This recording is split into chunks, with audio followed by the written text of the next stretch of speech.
1 year ago, Chinese AI models represented 1% of all AI usage on the internet. Today, they represent 60%. Not slowly, not gradually. In 12 months, one biggest shift in AI market share in the history of the technology. DeepSeek, Qwen, Kimi, MiniMax. These names are not well known outside the developer community, but they are now running the majority of AI workloads happening on Earth, and they are doing it at a price that is threatening to make OpenAI, Anthropic, and Google's AI businesses uneconomical. This is the story that the mainstream technology press has almost entirely missed. And it has direct consequences for every person using AI, every developer building with AI, and every investor about to put money into the OpenAI IPO. Let us start with where the 60% number comes from and what it actually means.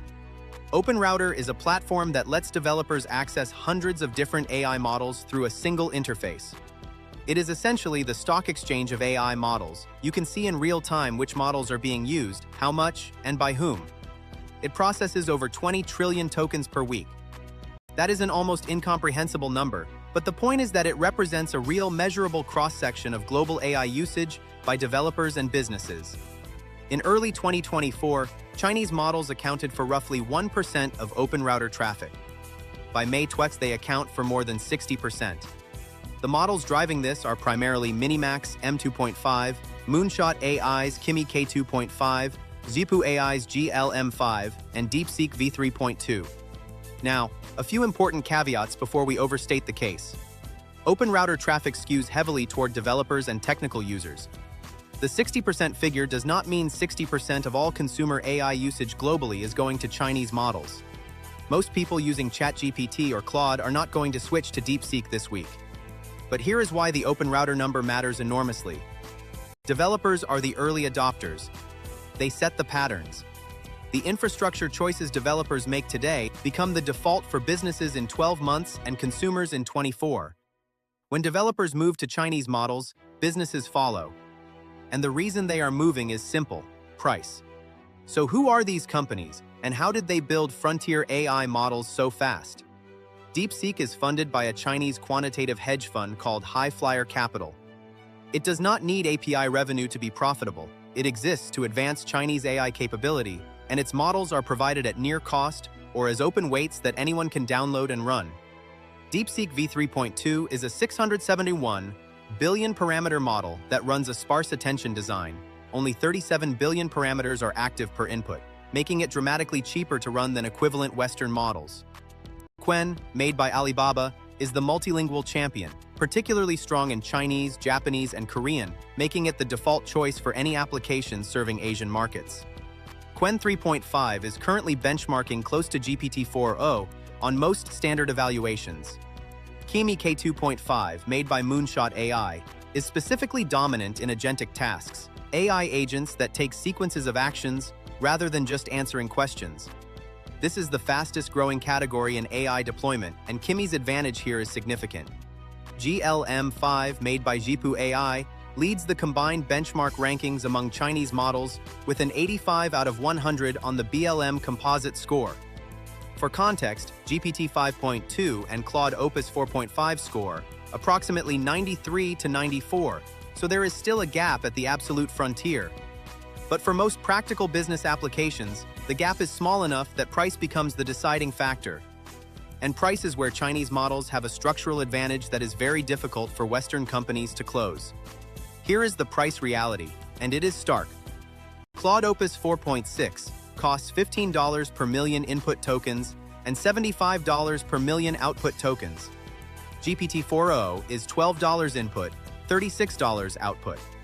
These are the price points that OpenAI and Anthropic need to fund their research, their infrastructure, and their path to profitability. DeepSeek V3.2 costs approximately 27 cents per million input tokens and $1.10 per million output tokens. That is roughly a 50-to-1 price difference against Claude Opus. For equivalent output quality on most tasks, CNBC published a detailed analysis this week arguing that cheap AI, meaning primarily Chinese models, could directly derail the OpenAI and Anthropic IPO valuations. The argument is straightforward. If the majority of developers and businesses can get 90% of the performance at 2% of the cost, the addressable market for premium Western AI pricing is much smaller than the IPO valuations assume. Figma's CEO put it clearly this week. Companies are moving through 3 phases of AI adoption. Phase 1, nobody uses it. Phase 2, everyone uses it, and some are literally competing to spend the most on tokens. Phase 3, everyone realizes they are spending too much and starts cutting back. Most enterprises are now entering Phase 3. And Phase 3 heavily favors Chinese models. Now the part of this story that goes beyond economics. The national security dimension. Every time you make an API call to DeepSeek, that request goes through servers in China. DeepSeek's terms of service confirm that user data is stored in China and subject to Chinese law. That means it is, in principle, accessible to the Chinese government. For most applications, a developer building a coding assistant, a business automating customer emails, this is probably not a meaningful security concern. The data involved is low sensitivity. But for applications involving legal documents, medical records, financial analysis, defense contracting, or government operations, using a model whose data routes through China is a genuine risk. Several US federal agencies have already banned DeepSeek from government devices. The UK's National Cybersecurity Centre issued guidance recommending against its use in sensitive contexts. There is also a subtler problem.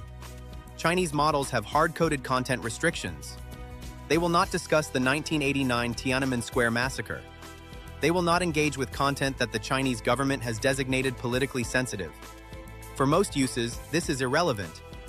But it means the 60% of internet AI traffic now running on Chinese models is, in part, running on models whose behavior is shaped by Chinese political constraints.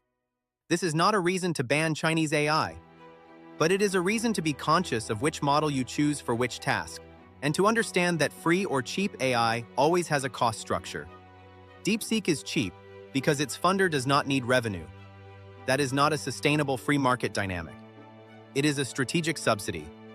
Which brings us directly to the OpenAI IPO, which we covered in Monday's video, and why the 60% number is the biggest risk factor that prospectus is not going to highlight. OpenAI is targeting a $1 trillion valuation based on its current revenue growth and its position as the dominant AI provider. That dominance is real today. But the 60% open router number is an early signal that dominance is not guaranteed. The core assumption behind a $1 trillion valuation is that OpenAI can maintain premium pricing because its models are meaningfully better than the alternatives. If Chinese models keep improving, and they have been improving faster than Western models on a per-dollar basis, that premium shrinks. CNBC's analysis this week made the point directly. The race to the bottom in AI pricing is the single biggest structural threat to both the OpenAI and Anthropic IPO stories. Not regulation. Not compute costs. Price competition from models that do not need to be profitable. What OpenAI's defense is, and it is a real defense, is that the best models still matter for the most demanding tasks. Coding agents that need to be reliable over thousands of steps. Medical diagnosis applications that cannot afford hallucinations. Legal research that needs to be accurate. For these high-stakes applications, the performance gap between frontier Western models and Chinese models still matters enough that companies will pay the premium. Whether that premium market is large enough to justify a $1 trillion valuation is the question. So what should you actually do with this information? If you are a developer building applications with AI, this is a real opportunity. Chinese models are production-ready for most tasks and cost dramatically less. For high-volume applications where the economics matter, content generation, data extraction, customer service automation, running tests with DeepSeek v3.2 or Qwen 3.5 is worth your time. The performance is there for most use cases. The caveat is data sensitivity. Do not route personal data, financial records, healthcare information, or anything subject to GDPR or similar regulations through Chinese API endpoints without understanding the implications. Either self-host the open-weight versions, which you can do without any data leaving your servers, or use an intermediary like OpenRouter with appropriate data handling agreements. If you are a business owner evaluating AI tools, run a cost analysis. If you are currently spending significantly on OpenAI or Anthropic API calls for internal tooling, the price difference is large enough to justify a serious evaluation of alternatives. And if you are following the OpenAI IPO, The 60% number is the most important data point you have not seen in any mainstream IPO analysis. Factor it into whatever valuation judgment you make. 1 year ago, Chinese AI was 1% of the internet. Today, it is 60. DeepSeek at 27 cents per million tokens against Claude at $15. That is not a price difference. That is a different economic reality.